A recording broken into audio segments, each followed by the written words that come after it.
Toutes et tous, merci de nous suivre pour cet atelier participatif. Merci à ceux qui ont souhaité s'impliquer et pas seulement être spectateurs en me rejoignant pour cet atelier qui vous est proposé par la coordination au bien commun France à l'invitation de la coordination Eau Île-de-France dans le cadre de ce printemps de l'eau.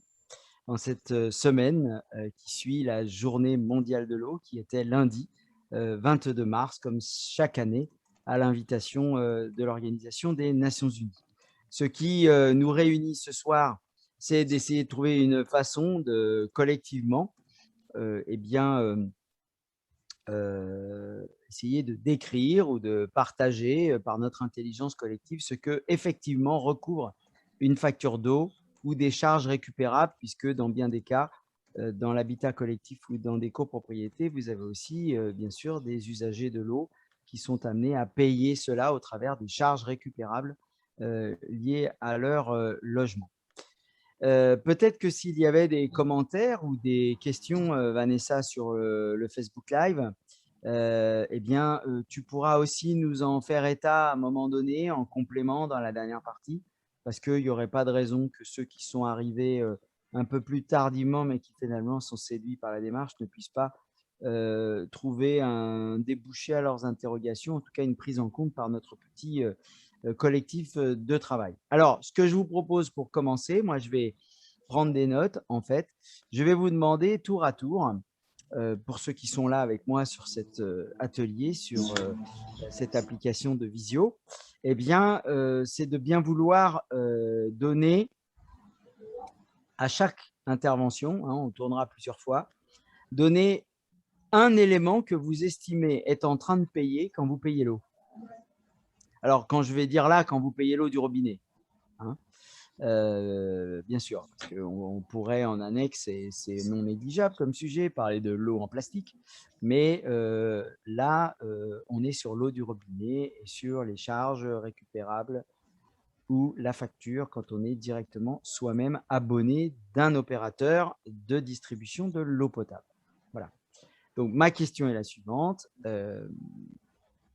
Quand vous payez l'eau, vous estimez que vous payez quoi? Donc, le premier qui veut se lancer allume son micro et donne une idée. On fait plusieurs fois le tour, Vanessa, si tu veux bien, pour que le premier intervenant ne pique pas tous les arguments des autres. Et puis, on mettra bout à bout tout ça et on finira par mettre toutes les pièces de puzzle ensemble. Et puis, s'il manquait des choses, justement, j'espère ne pas être venu pour rien. Non, je blague. Ça me rassurerait finalement de ne plus avoir rien à dire parce que l'intelligence collective aurait produit la réponse. Et c'est pas plus mal. Ça veut dire que à force de semer, la démarche citoyenne a fait des émules. Voilà, c'est à vous. Je vous écoute. Très bien. Commençons par Catherine.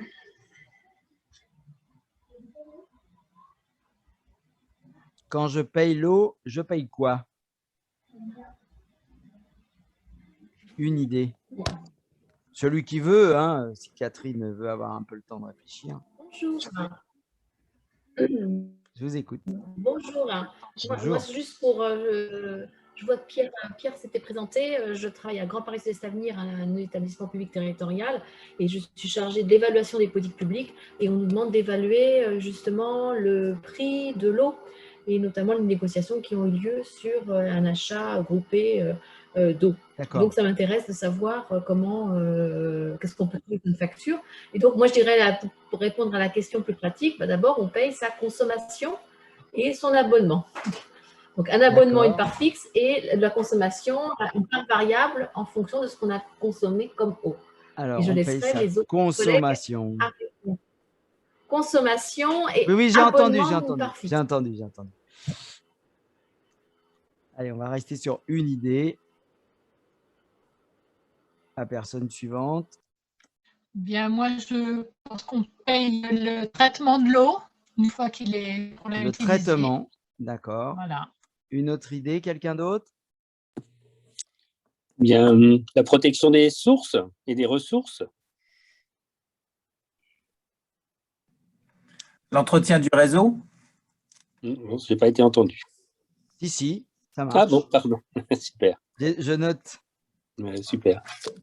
l'entretien des réseaux. L'approvisionnement en eau. Oui.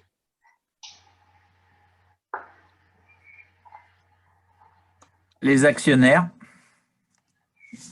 C'est une manière de qualifier la chose. Il y a les taxes aussi. Pardon? Les taxes. Des taxes, d'accord. La lutte contre la pollution. Très bien. Enfin, je le note. La publicité de la société qui nous fournit l'eau. Publicité.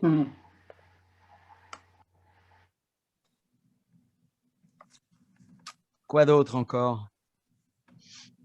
Je vous rassure, il en reste.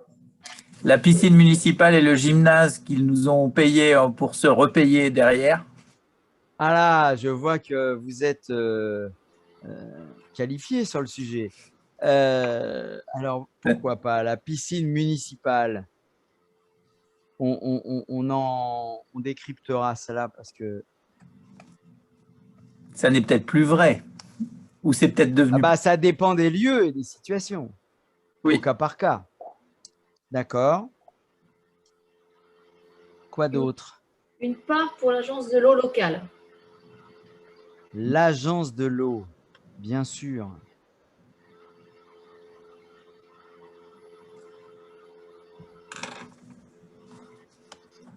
La modernisation des réseaux.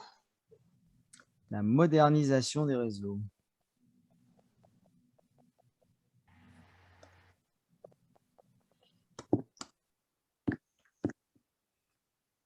Est-ce que vous voyez autre chose? Le recyclage des eaux usées. Vous m'autorisez à écrire traitement des eaux usées? Oui, tout à fait. Je vous autorise, oui. Traitement des eaux usées, oui. Moi, je dirais collecte et traitement des eaux usées. Oui. Eh ben, on va rajouter collecte.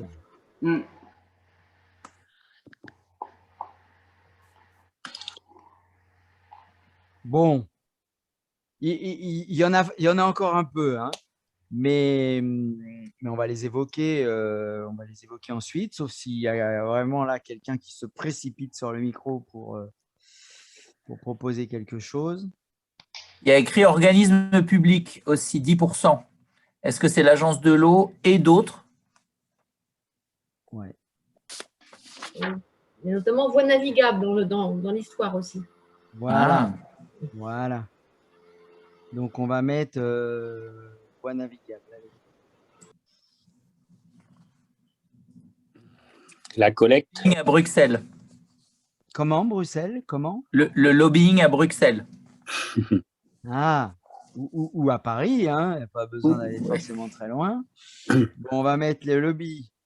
Les lobbies, ok. La collecte des eaux usées. Alors ça a été, je crois, déjà été évoqué, déjà noté, oui. Bon, je n'avais pas noté. Puis pour l'eau potable, vous avez dit approvisionnement. J'ai considéré que ça couvrait finalement un peu tout. Mais si vous voulez un peu mieux préciser, il y a d'autres mots qui peuvent être posés sur ce qui est en amont du robinet. Si vous le souhaitez, sinon on les évoquera tout à l'heure. Non, ça va. Ça va? Bon, alors écoutez, ce qu'on va faire maintenant, c'est que on va essayer de télécharger cette affaire. Ah oui, je vais l'avoir sur un mail, donc ça va être un peu plus long, donc on va faire autrement. Il faut faire vite pour les internautes.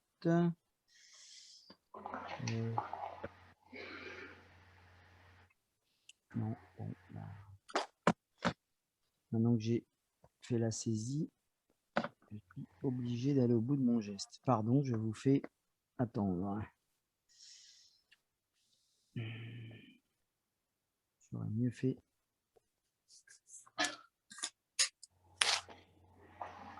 Pof, pof, pof.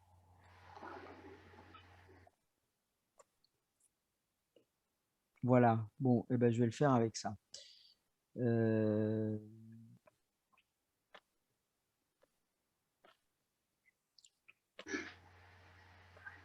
Bien. Bon, donc, c'est plus ou moins visible, mais voilà les mots qui sont ressortis de tout ce que vous avez exprimé. Ça va nous permettre d'essayer de ne pas en oublier.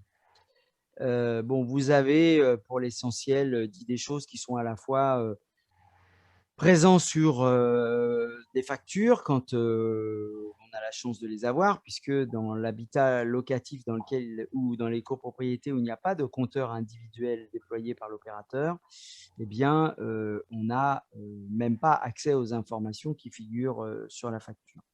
Tout à fait. Et puis, vous avez évoqué aussi des choses qui ne sont pas écrites sur les factures et qui sont en effet dans le périmètre de ce que l'on paye. Alors, du coup, si on prend les choses un peu… alors, d'abord, vous dire qu'il y a un grand absent là, de ce qui a été exprimé. Ne le prenez pas pour un reproche, mais je veux quand même les saluer parce que sans cela, il n'y aurait pas d'eau. Au robinet, en tout cas, il y en aurait vraisemblablement dans la nature. On lui ficherait dans bien des cas un peu plus la paix, mais n'empêche qu'on ne l'aurait pas au robinet. Vous n'avez pas cité le fait qu'avec vos factures, vous payez les métiers, les emplois et les salariés qui travaillent pour la bonne marche du service de l'eau potable et pour la bonne marche du service de l'assainissement. C'est en effet pour moi extrêmement important parce que qu'ils travaillent dans des sociétés privées ou dans des régies publiques, ces gens sont payés par vos factures. Ce n'est pas un cadeau qui vous est fait, ce n'est pas payé par les impôts locaux quand c'est public ou un don de Veolia, de Suez ou de la SOR quand c'est eux qui sont titulaires du contrat.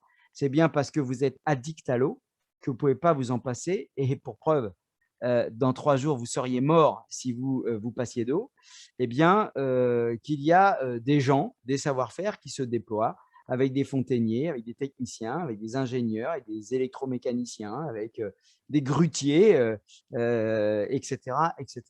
Donc, ça me paraît être une des grandes composantes du tarif qui vous est pratiqué.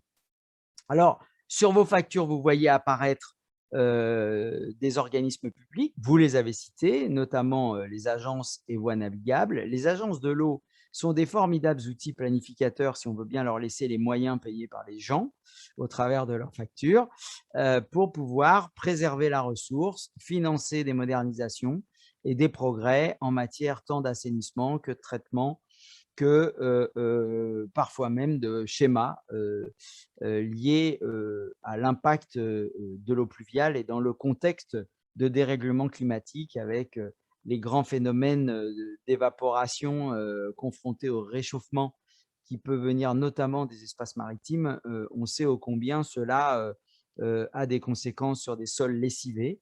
Voilà pourquoi des agences, pas toutes, s'intéressent aussi à tout ce qui va être en amont. Et s'il y avait des progrès à faire en la matière par une volonté politique, ce serait de travailler avec ces agences de bassin eh bien, à ce qu'il y ait des éléments aussi de planification qui permettent de retravailler à la diversité, à la biodiversité sur des secteurs qui sont soit morts de par l'activité humaine qui a lessivé de pesticides, de produits phytosanitaires, etc., ou qui a artificialisé pour des usages de surface qui n'ont pas forcément besoin d'être bituminés ou étanches et qui pourraient très bien être en partie ou en grande partie, selon les cas, à nouveau diversifiés de manière à ce que des évaporations puissent être possibles, que des brumes, des brouillards et des nuages de proximité reproduisent de l'averse plus régulière, mais aussi que la Terre puisse faire gratuitement son travail. Et je crois qu'en la matière, eh bien, il y a déjà des outils publics, et je vais revenir sur le nombre d'outils publics dont nous disposons en France. Il y a des outils publics qui ont des politiques de rachat ou des politiques d'achat de foncier pour protéger de la forêt, pour convertir de la terre agricole qui a subi de l'agriculture chimique, pour aller vers l'installation d'agriculteurs en bio, notamment en maraîchage, et avec une certaine diversité et respect de la terre qui est partie prenante du cycle global, puisque l'eau qui coule dans notre sang aujourd'hui, dans nos corps, qui est composé à 70 ou 80% d'eau, eh bien, a coulé avant peut-être dans le corps d'un Chinois et demain dans le corps d'un Pakistanais. Donc, nous sommes là dans un même jardin planétaire, dirait Gilles Clément, puisque nous sommes un des éléments de cette biosphère unique qui est essentiellement composée d'eau à l'état gazeux ou à l'état liquide. Donc, dans votre facture, vous pouvez avoir aussi des politiques foncières. C'est le cas qu'en Haut-de-Paris, quand la régie des Eaux de Grenoble, la régie de Besançon, la régie de Lons-le-Saunier, ont des politiques d'acquisition foncière en amont des champs captants pour ensuite les louer, accordant des baux en priorité à des agriculteurs en bio. Il y a là des pollutions émergentes qui reculent. Je me souviens de l'état des pollutions émergentes au début de Haut-de-Paris, et on sait 10 ans plus tard que des pollutions émergentes ont diminué, voire disparu à un certain nombre d'endroits, alors qu'elles étaient observées dans certaines résurgences. Je pense notamment à des résurgences qui alimentent l'aqueduc du Loing et qui alimentent depuis la Seine-et-Marne le sud de la capitale. Bon, donc vous avez aussi cet élément-là, c'est une politique foncière peut être prise en charge par votre autorité organisatrice, c'est-à-dire la collectivité qui a la responsabilité de l'approvisionnement en eau potable et son opérateur. Alors, quand c'est une régie publique, c'est souvent l'opérateur public lui-même qui agit sur cette dimension-là. Il faut reconnaître que quand il y a un opérateur privé, il ne lui est, je n'en ai jamais trouvé en tout cas, pas demandé au titre de sa délégation. Déjà qu'il est parfois difficile de lui faire entretenir les réseaux quand c'est prévu au cahier des charges. Il n'est pas prévu d'agir sur la dimension foncière dans le cadre de ces délégations. Je ne le regrette pas particulièrement. Je regrette en revanche qu'on n'ait pas une préoccupation des questions d'activité humaine en amont des champs captants et en général, bien sûr, plus que de savoir si cela incombe autant à l'opérateur privé qu'à l'opérateur public. Je me dois de vous donner un chiffre à ce propos parce qu'il y a des fausses idées qui nous font rentrer la tête dans les épaules, en tout cas quand on est comme moi intéressé à la gestion publique plutôt que la gestion déléguée au privé. On est attentif à cela. Il y a 20 ans, il y avait 34 000 services d'eau et d'assainissement en France. Le privé avait 14 000 services en gestion et il distribuait 75% de la population.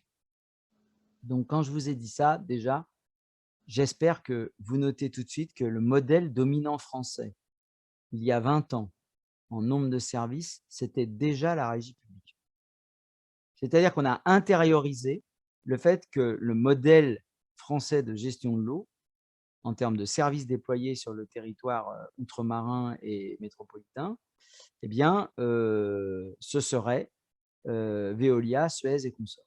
Non, et ça ne l'a jamais été.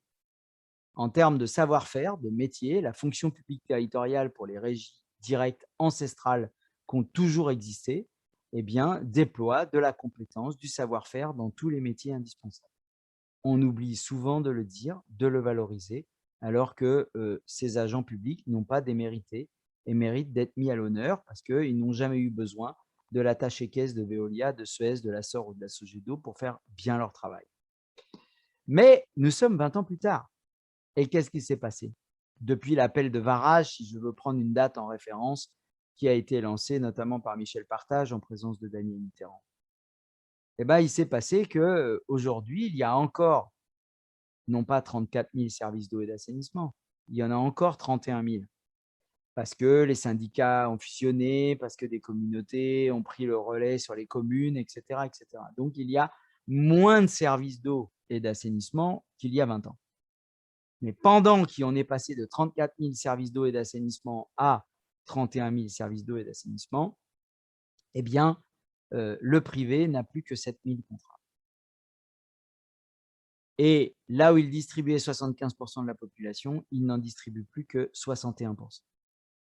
Donc, l'histoire qui avance depuis 20 ans par des engagements citoyens, la plupart du temps, qui ont mené de belles actions d'éducation populaire, je pense avec les premiers collectifs au secours, au public, mais aussi les comités attaques ou des organisations associatives et syndicales type Andocosa CGT, UFC Que Choisir, pour ne citer que cela, mais je pourrais penser à la CNL, je pourrais penser aux différentes coordinations ensuite, bien sûr, de la coordination au bien commun auquel nous appartenons. Mais il y a eu aussi des élus courageux de tous bords politiques ou des élus opportunistes qui ont fini par faire prendre la décision de créer des régies publiques, et sinon on n'aurait pas cette situation qui est que il y a une nette progression qui a conforté le modèle dominant français, qui est la régie publique.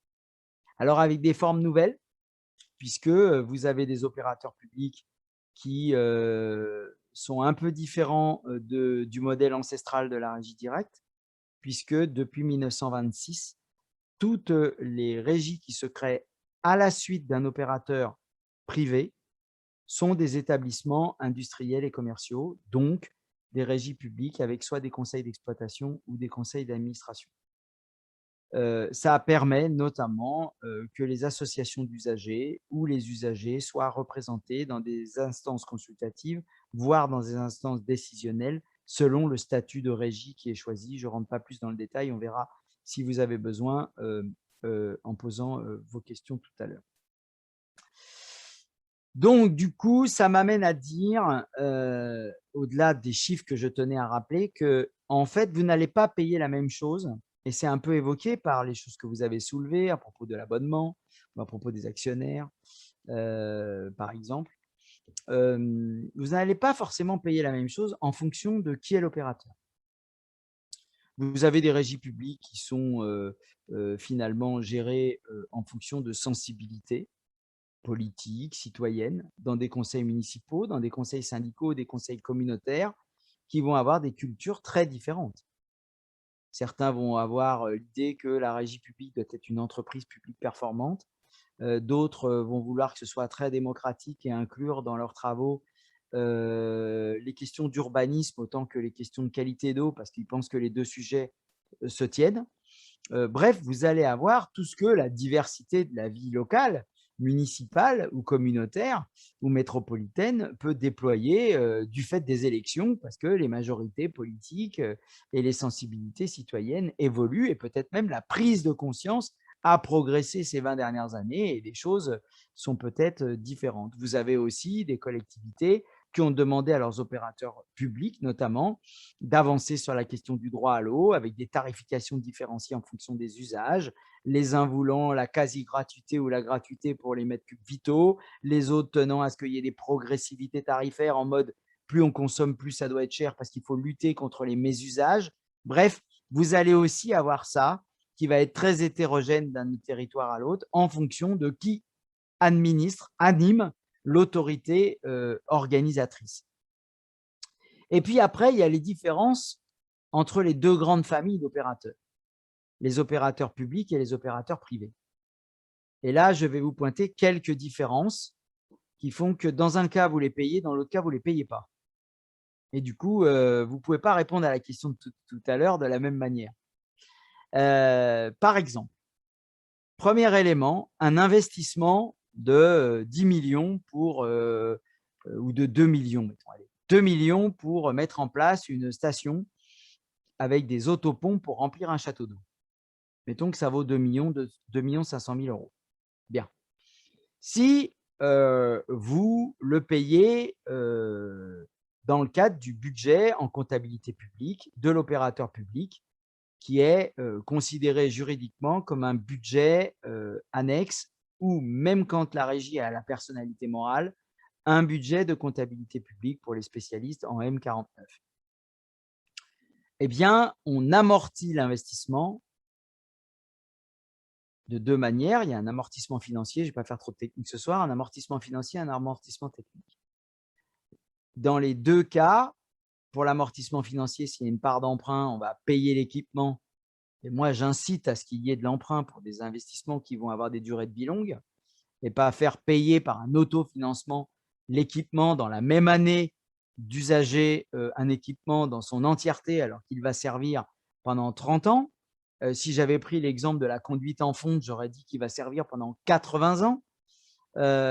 Donc, là, je dirais, pourvu qu'il y ait des parts d'emprunt dans le financement des équipements qui vont servir à plusieurs générations d'usagers, c'est sain d'appeler de l'emprunt pour financer ce type d'installation. Et puis, en comptabilité publique, il y a l'amortissement technique qui consiste, je ne suis pas un spécialiste des finances publiques, même si j'ai eu des responsabilités politico-techniques dans ce genre de domaine par l'exercice des mandats de maire ou de président d'agglomération ou de vice-président aux finances d'un département par le passé.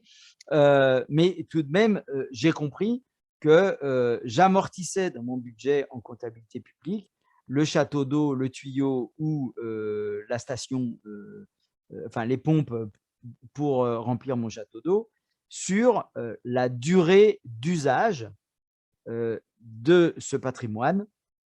Et donc, finalement, entre les deux aspects, financiers et amortissement technique, je vais payer mes 2 millions d'euros, là, pour l'exemple que j'avais pris, eh ben, en 30 ans ou en 80 ans. Alors que quand je le confie à un opérateur privé, parce que, soi-disant, il ne faut pas trop s'endetter, blablabla, alors que les budgets de l'eau sont étanches des budgets de la collectivité, et les budgets de la collectivité, autorité organisatrice, ne concourent en rien à l'équilibre budgétaire des budgets annexes de l'eau, et encore moins quand on a donné la personnalité morale à sa régie publique, eh bien, il est choisi de confier tout ou partie des investissements à l'opérateur. Je rappelle que, et c'est tant mieux, depuis une loi de 1995, en tout cas elle est applicable depuis 1995, les contrats de délégation privée, vous aurez entendu que je n'ai pas dit contrat de délégation de service public, parce que pour moi, c'est un vocabulaire qui veut cacher la réalité des faits. Factuellement, c'est un contrat de délégation à un opérateur privé. Eh bien, ils ne peuvent pas excéder 20 ans. Donc, chaque fois que vous avez confié tout ou partie des investissements à un opérateur privé, finalement, vous demandez à l'usager de votre territoire de payer le même investissement en moins de 20 ans, donc chaque année, dans le tarif au mètre cube, plus cher que s'il était payé avec un emprunt avec la Caisse des dépôts sur 30 ans pour une partie et en amortissement technique lié à sa durée d'utilisation sur 80 ans s'il s'agit des installations de transport ou de distribution en fonte. A fortiori, si c'est en fonte française, parce qu'elle est très résistante et réputée pour cela. Donc, voilà une première différence. Quand vous avez un opérateur public, vous payez le coût avec un amortissement dans la durée sur plusieurs décennies d'usage.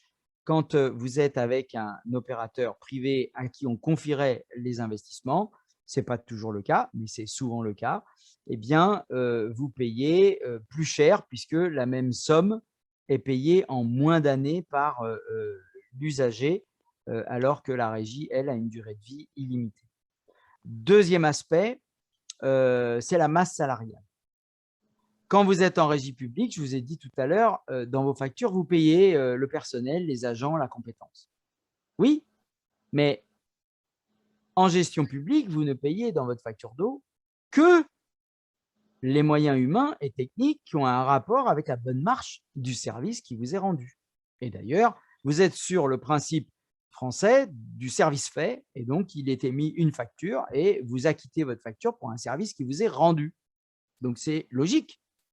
Sauf que quand il y a un opérateur privé, vous avez une partie de la masse salariale qui vous est répercutée, sans grande transparence d'ailleurs, parce que si vous allez dans le rapport annuel du délégataire privé et que vous regardez les organigrammes qui viennent justifier la masse salariale qui est répercutée dans votre facture, que vous ne voyez pas parce que ce n'est pas écrit sur la facture, hein.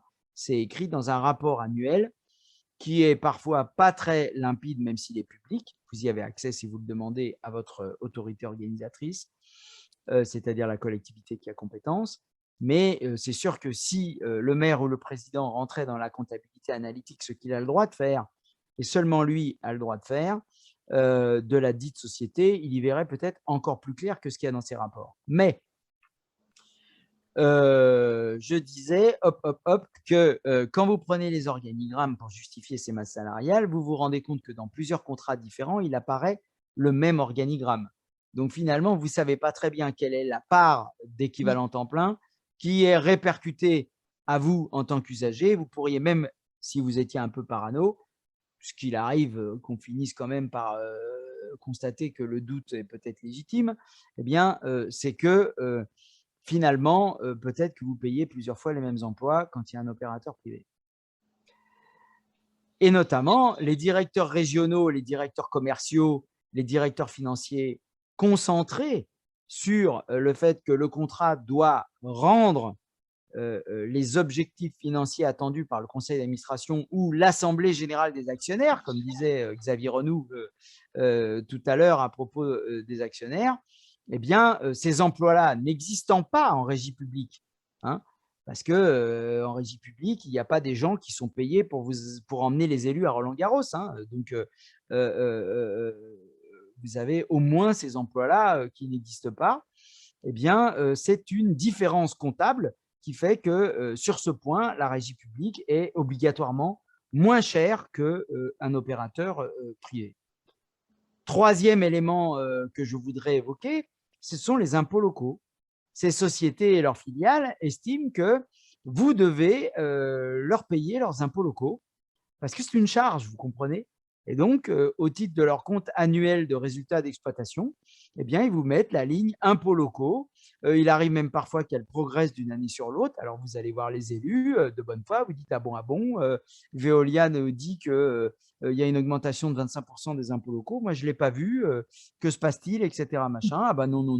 Donc, ça prouve aussi que finalement, c'est un peu au doigt mouillé qu'ils calculent leurs évolutions des charges qu'ils vous répercutent.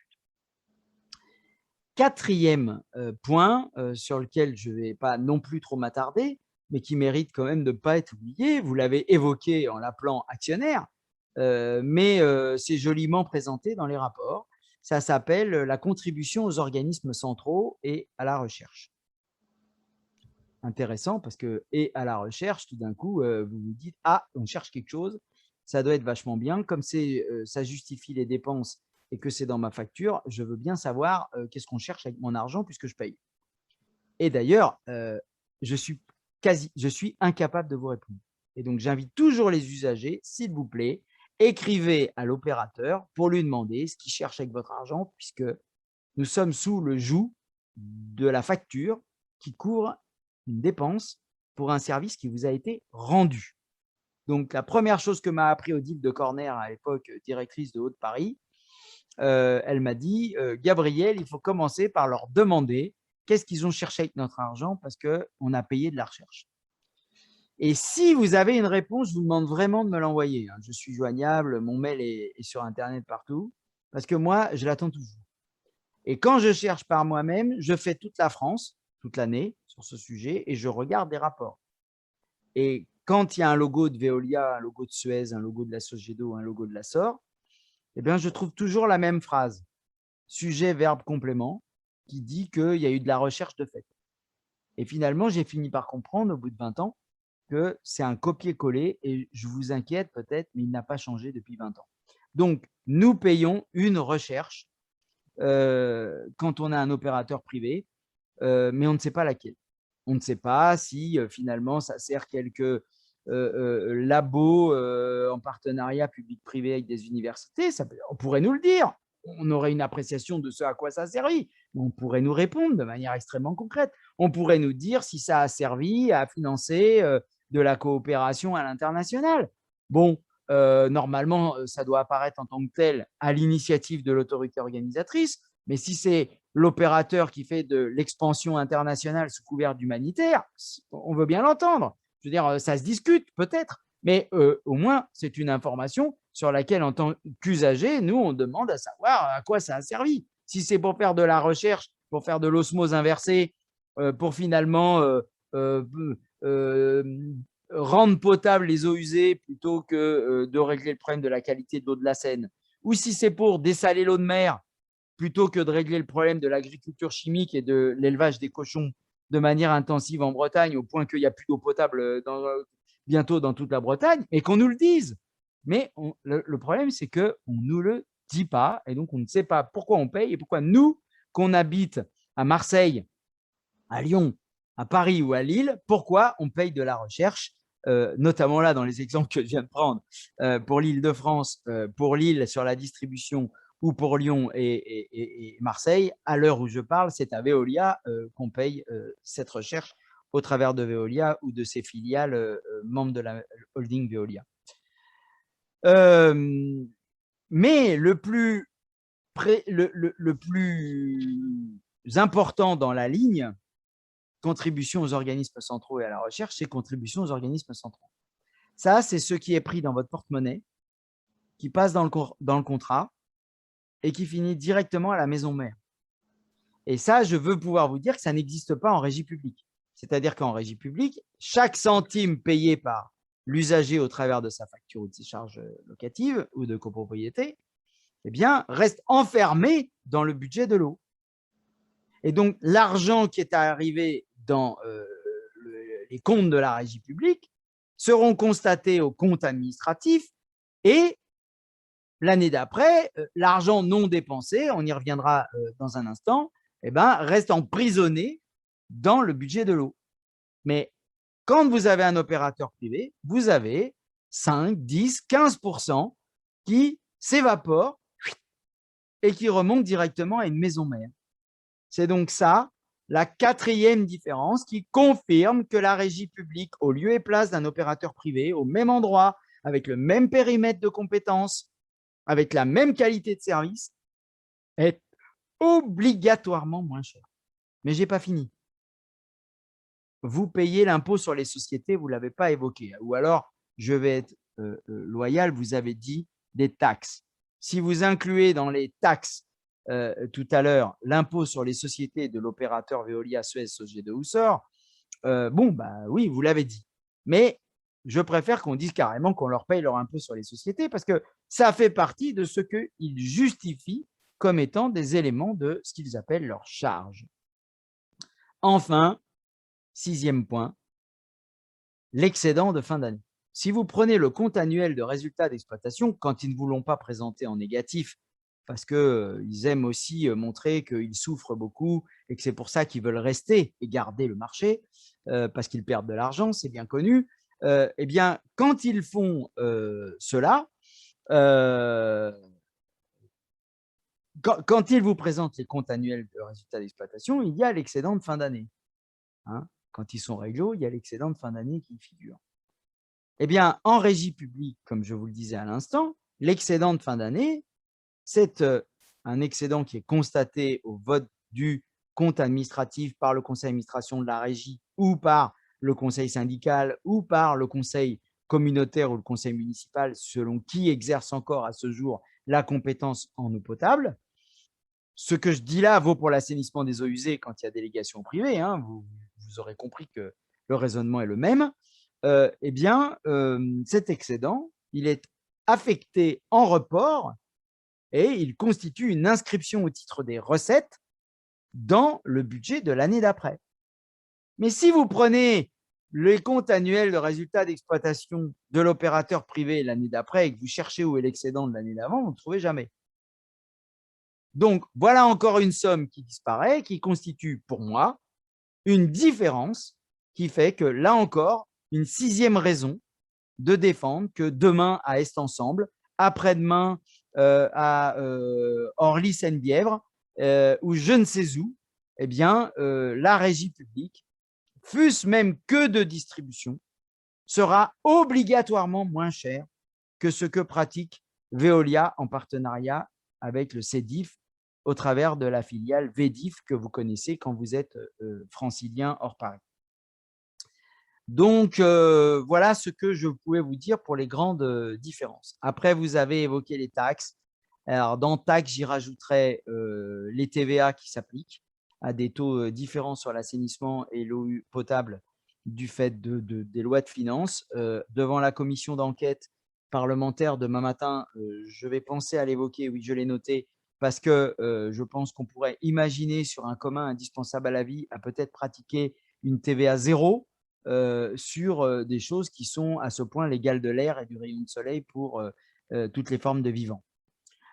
Ensuite, il y a ce qu'on va plus appeler une redevance, qui n'est pas une taxe ni un impôt, c'est la redevance assainissement.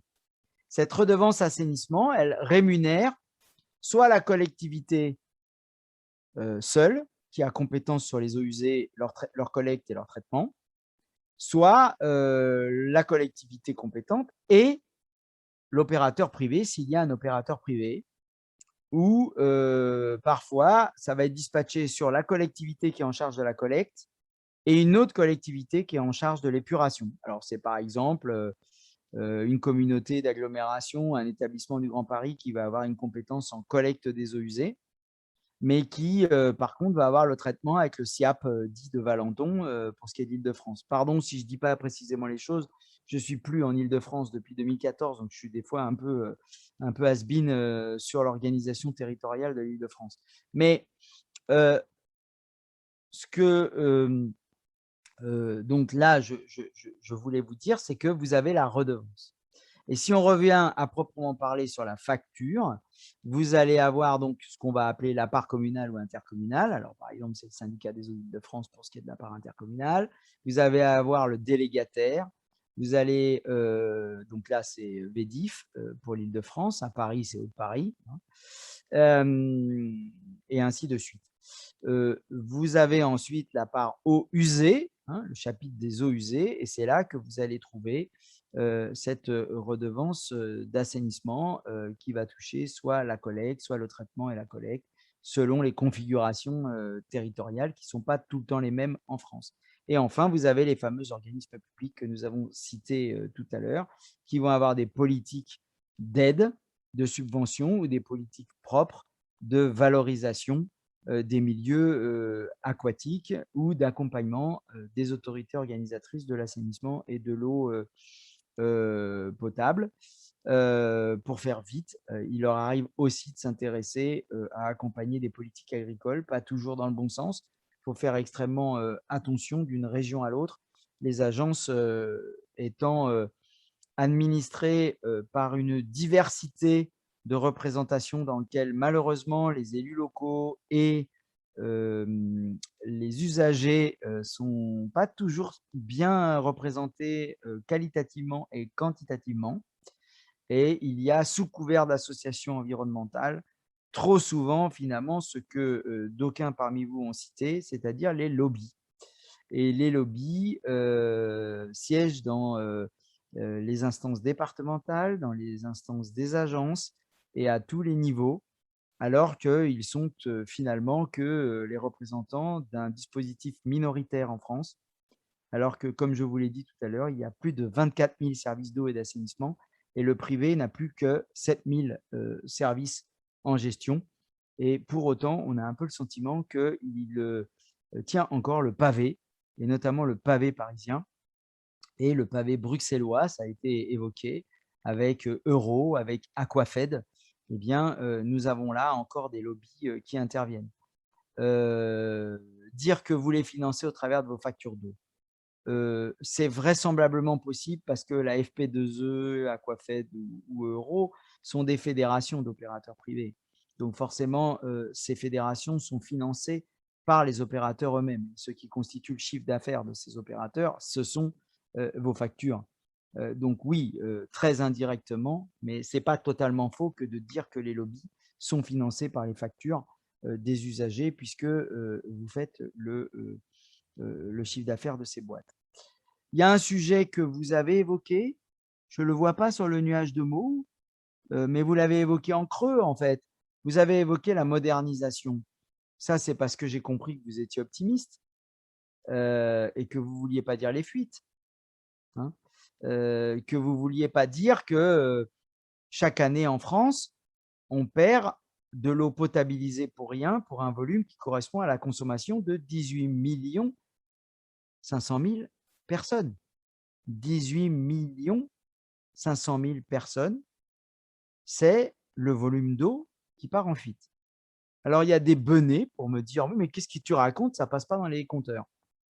Ou pire, j'ai entendu qu'ils me disent, ah oui, mais de toute façon, ça retourne dans la nappe, c'est pas grave. Non, mais sauf que vous avez juste oublié un truc, quoi.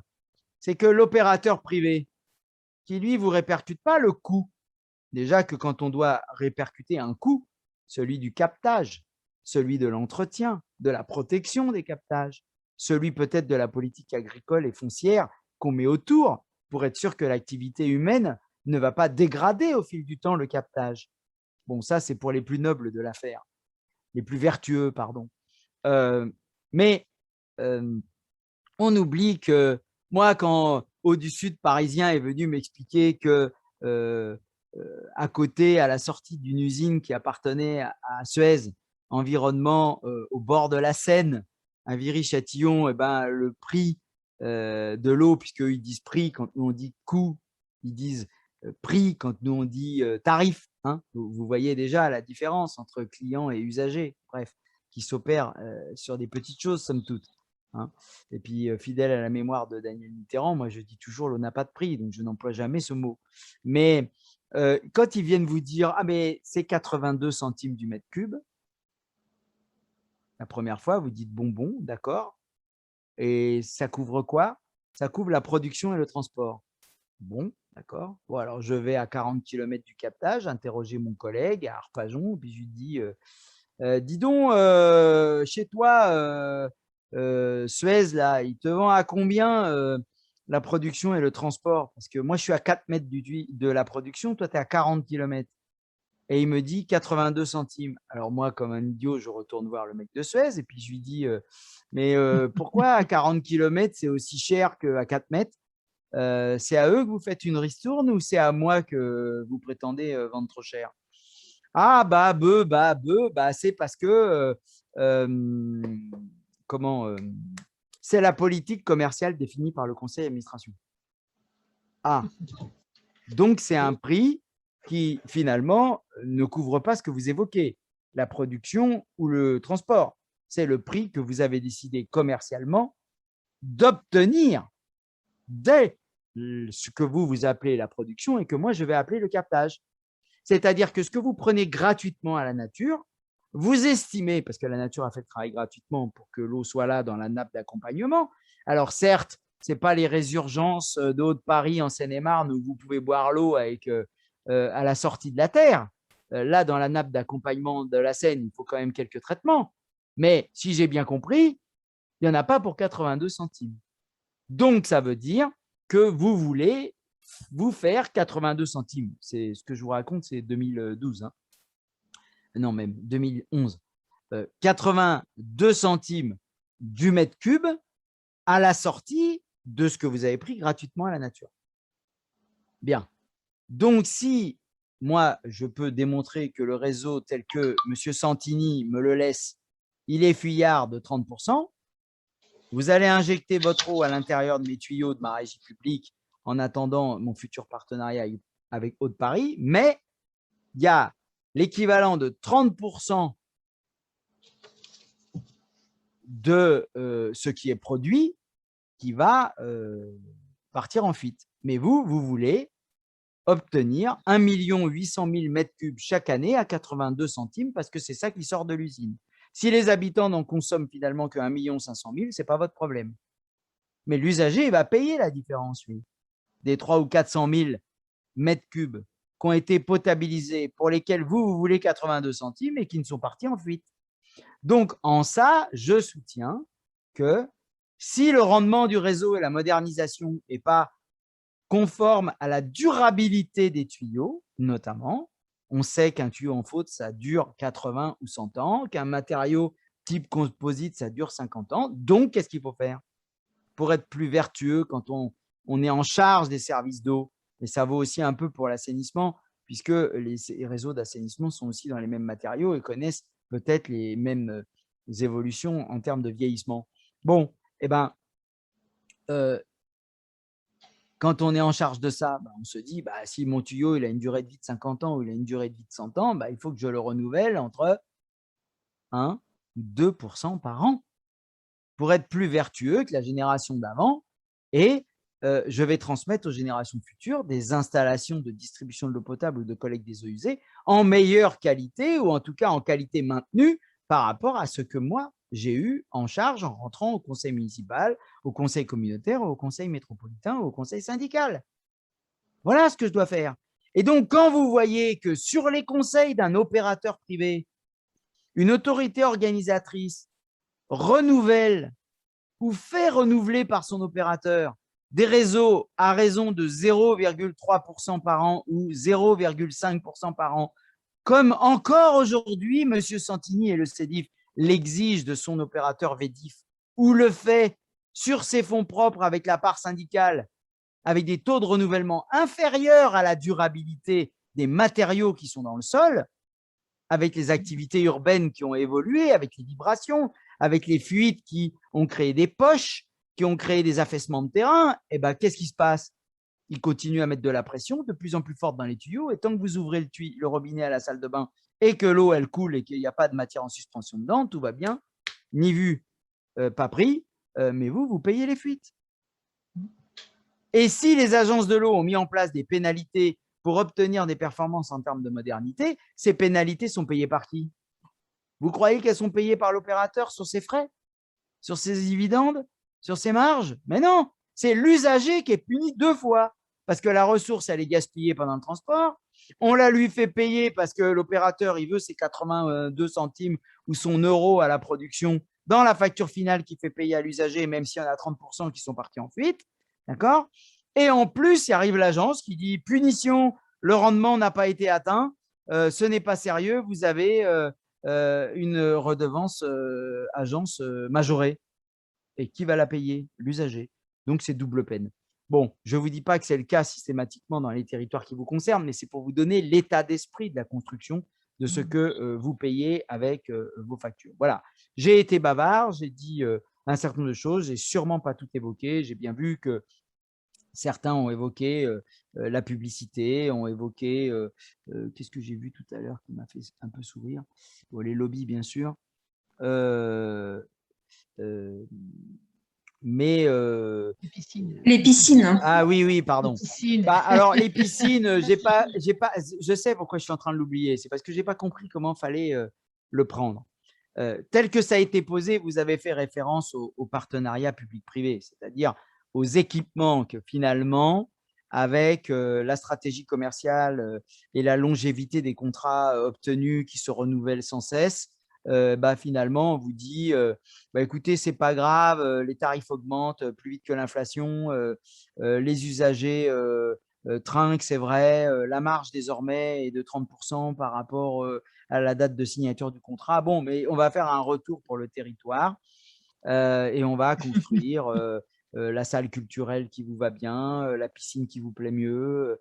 Si c'est ça que vous vouliez dire, bon, oui, c'est possible. On va plutôt dire que c'est beaucoup de sponsoring, pas toujours traçable. Ça peut être ça, mais ça vient même en plus parfois. C'est-à-dire que ce sont de nouveaux partenariats avec des contrats spécifiques, hein, comme si on ne se rémunérait pas assez avec les contrats sur l'eau. Alors, c'est le transport qui arrive à la rescousse aussi, hein, avec Veolia Transport. Qui se déploie dans toute la France, par exemple. Ça va être la collecte des déchets, ça va être le traitement des déchets, ça va être d'autres domaines que l'eau, parce que comme on est là, vous pouvez nous faire confiance pour le reste.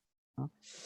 Donc, tout ça, en effet, existe, mais là, vous allez retrouver, non pas ça dans votre facture d'eau, vous allez retrouver ça dans la taxe d'enlèvement des ordures ménagères, avec les mêmes logiques commerciales et culturelles que j'évoquais dans la comparaison comptable entre privé et public. Bien entendu. Si vous évoquez les piscines municipales et les dépenses d'eau de la commune, alors j'ai bien compris que ce n'était pas ça, mais du coup, moi, j'en profite pour le dire, parce que bon, ça existe de moins en moins. C'était beaucoup pratiqué en commune rurale. mais peut-être qu'il faut y être attentif, je le dis pour ceux qui voudraient aller avec une loupe vérifier ça. Mais attention que les communes et administrations publiques aient bien des compteurs et payent leurs factures. Parce qu'il arrive, je me rends compte dans les accompagnements bénévoles que je fais pour des collectifs d'usagers ou pour des élus locaux qui remettent à plat la gestion de l'eau de leur territoire, il m'arrive de voir que finalement, l'école maternelle, la crèche, la piscine, les jardins municipaux que malheureusement on continue à arroser à l'eau potable au lieu de faire du stockage d'eau de pluie pour arroser avec de l'eau brute, eh bien, il arrive que la collectivité, en fait, n'ait pas de compteur, ne facture pas, ne se voit pas facturer les mètres cubes consommés par les équipements. Et du coup, qui c'est qui paye? Eh bien, en fait, c'est l'usager qui se voit répercuter, en fait, le volume consommé au travers du volume facturé. Parce que ça fait une différence. Parce que vous avez le volume produit, c'est ce qui est collecté et potabilisé ou dont on vérifie la potabilité. Vous avez ensuite des volumes d'entretien et de service qui sont souvent importants et il ne faut pas dire que c'est du gaspillage parce qu'on a besoin de faire des purges, on a besoin d'ouvrir des vannes pour faire comment dire, du nettoyage un peu énergique parce qu'il peut y avoir des matières, des turbidités, des choses comme ça qui s'installent, qui se coincent, etc. Donc, les techniciens d'exploitation font extrêmement attention à ça. C'est pour ça que des fois, vous voyez de l'eau couler dans certains caniveaux. C'est parce qu'il y a une purge en cours. Voilà. Et puis après, vous avez le consommé. Et dans le consommé, vous allez avoir ces volumes de service et puis des consommations administratives qui ne vont pas forcément être dans le volume facturé. Alors, il faut vérifier et demander la justification du différentiel entre le volume consommé et le volume facturé. Parfois, il n'y a que l'équivalent de l'entretien. Et malheureusement, on a détecté qu'il y avait des bâtiments communaux qui n'avaient pas de compteur. Et donc, c'est le particulier qui payait les consommations d'eau de la mairie, pour faire court. Donc, ça mérite quand même d'être regardé parce qu'une tarification d'usage administratif de l'eau, ça peut tout à fait se prévoir. Il y a des règlements du service de l'eau qui l'ont mis en place dans bien des territoires avec des usages différenciés pour l'eau à consommation professionnelle, l'eau à usage domestique et l'eau à l'usage administratif à but non lucratif. Ça vaut aussi peut-être pour une tarification au coût sans renchérissement pour les associations de loi 1901, par exemple. Voilà, j'ai fini. Enfin, j'ai fini. On n'a jamais fini sur ce sujet, il est tellement vaste. Est-ce qu'il y a des questions? Vas-y, Xavier. Allez-y. On a perdu des gens en cours, j'ai saoulé tout le monde. Il y a Pierre qui avait prévenu qu'il… Ah, d'accord. Donc, merci Gabriel pour toujours des discours aussi précis et enthousiasmants quand même. Donne envie de se battre. Alors, tu parlais à l'instant de l'état des fuites. Où est-ce que concrètement on trouve ces informations? Comment on peut savoir? Alors, du tac au tac, je te réponds. Du tac au tac. Donc, quand l'opérateur est privé, dans le rapport annuel du délégataire, qui est présenté à l'Assemblée délibérante, donc à l'Assemblée des élus de l'autorité organisatrice, c'est-à-dire la collectivité compétente, eh bien, il doit déclarer le rendement du réseau. Et dans le rapport du président ou de la présidente sur le prix et la qualité, il doit confirmer le rendement du réseau. Faites d'ailleurs attention à ce que les administrations de ces collectivités ne fassent pas des copier-coller du rapport de l'opérateur privé et essayent eux-mêmes de reconstituer l'information en toute transparence. Si vous voyez que le rendement est élevé, c'est-à-dire que les fuites seraient faibles, alors même que le taux de renouvellement, c'est-à-dire le mètre linéaire de tuyaux remplacés, en pourcentage du mètre linéaire total des tuyaux de votre territoire considéré par le contrat est inférieur à 1%, il faut aller chercher la petite bête parce que ça veut dire peut-être que les déclarations sur le rendement sont cornaquées ou fausses. Sauf quand les villes sont très, très nouvelles. Mais enfin, des villes nouvelles, aujourd'hui, elles sont de plus en plus vieilles. Mais aller chercher la petite bête concrètement.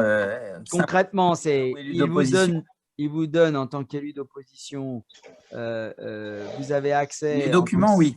citoyen au rapport annuel du délégataire, au rapport du maire ou du président sur le prix et la qualité.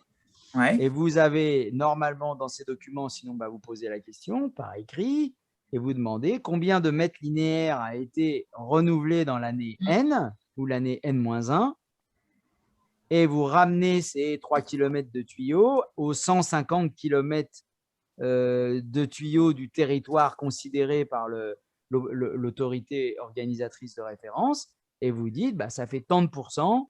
Donc, je suis supérieur à 1%, donc je suis vertueux puisque les tuyaux qui résistent le mieux ont une durée de vie maximum de 100 ans. Mais si je suis à 0,3 et que vous prétendez que j'ai 90% de rendement, il y a quelqu'un qui ment. Oui, mais je peux toujours affirmer qu'ils mentent. Ils me répondront que non, leurs tuyaux sont en parfait état et tout va bien. Ensuite, vous demandez le rapport qui a été fait par l'opérateur sur l'écoute des fuites et la recherche de fuites, qui a été fait malheureusement pas chaque année sur l'exhaustivité du réseau, mais sur une recherche aléatoire de réseau avec des corrélateurs acoustiques. C'est ce que les professionnels appellent des oreilles de Mickey, et ils vont avoir audité 3 à 5% des tuyaux. En tout cas, dans les contrats qui sont bien faits, ils sont censés auditer, et si ces clauses du contrat ne sont pas respectées, les élus sont pris en faute, de ne pas demander très clairement quelle partie, dans quelle rue, avec des noms de tel numéro à tel numéro, on a cherché des fuites et pour quel pourcentage du réseau et qu'est-ce qui est ressorti de cet audit. Et donc, vous demandez à avoir accès aux procès-verbaux qui ont constitué l'établissement du rendement. Parce que malheureusement, le rendement déclaré, que ce soit auprès du ministère ou du CISPA au niveau national ou auprès de l'autorité organisatrice en local, c'est du déclaratif. Et donc, en effet, ils peuvent raconter des salades. Nous sommes d'accord. Donc, vous allez au plus près de l'information. Et c'est là que je vous demande à avoir accès à ces audits, même aléatoires, qui doivent être faits chaque année pour avoir une statistique sur le rendement du réseau. Mais enfin, quand on audite 5% pour décider de quel est le rendement de tout le territoire, vous comprenez que ce n'est pas mieux qu'un sondage d'opinion. Ils ont l'obligation de faire ça chaque année. Cet audit. Tout dépend ce que l'autorité organisatrice a mis dans le contrat de délégation au privé. Ah oui, c'est pas la loi, c'est contractuel. Alors, s'il y a eu un texte qui les a obligés, pardon, d'être incultes sur ce sujet. J'assume que je ne sais pas. Ok.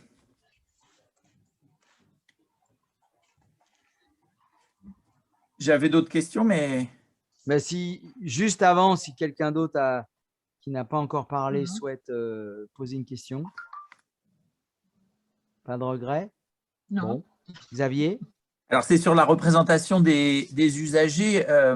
Je me rappelle avoir embêté le CEDIF sur cet aspect-là, mais moi, je suis là dans une toute petite, dans le nord du Val d'Oise, dans une petite communauté de communes avec des petites villes, etc.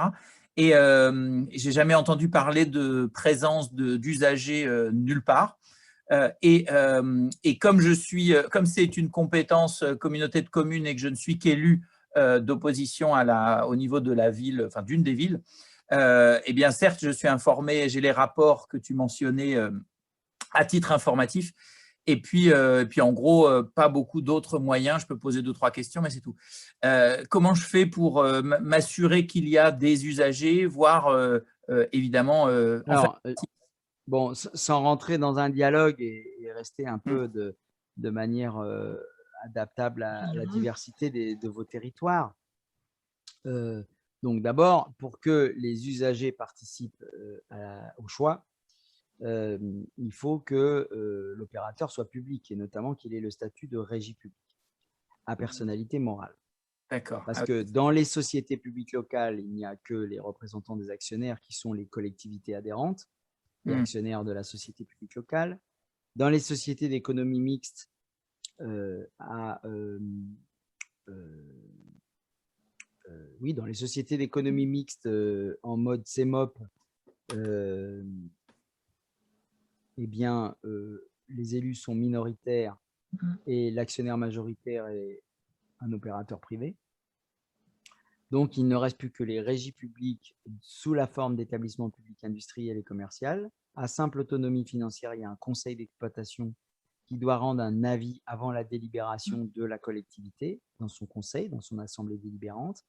Et quand on donne la personnalité morale, comme c'est le cas à Paris, pour prendre un exemple qui vous est proche, eh bien, c'est le conseil d'administration de la régie Hauts-de-Paris qui délibère. Et là, il y a une représentation des usagers avec voix délibérative. Il y a même les salariés de la régie qui siègent dans ce conseil d'administration. Les usagers, quand l'opérateur est privé,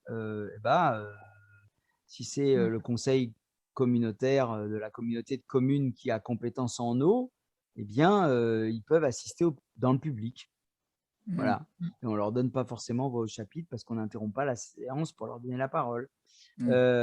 Si c'est le CEDIF, eh bien, c'est dans la pièce d'à côté avec un bouton que M. Santini peut couper quand il n'a pas envie que le public entende. Voilà. Vous avez les différentes graduations possibles en fonction de la volonté politique qu'il y a de faire en sorte que ça soit transparent. Merci. Ok. Bien. Merci beaucoup. Une dernière question avant de finir cet atelier? Non, c'est bien. J'espère vous avoir été utile. Remercier la coordination Eau-Île-de-France pour cette invitation et cette initiative. Merci à ceux qui nous ont suivis sur le live Facebook.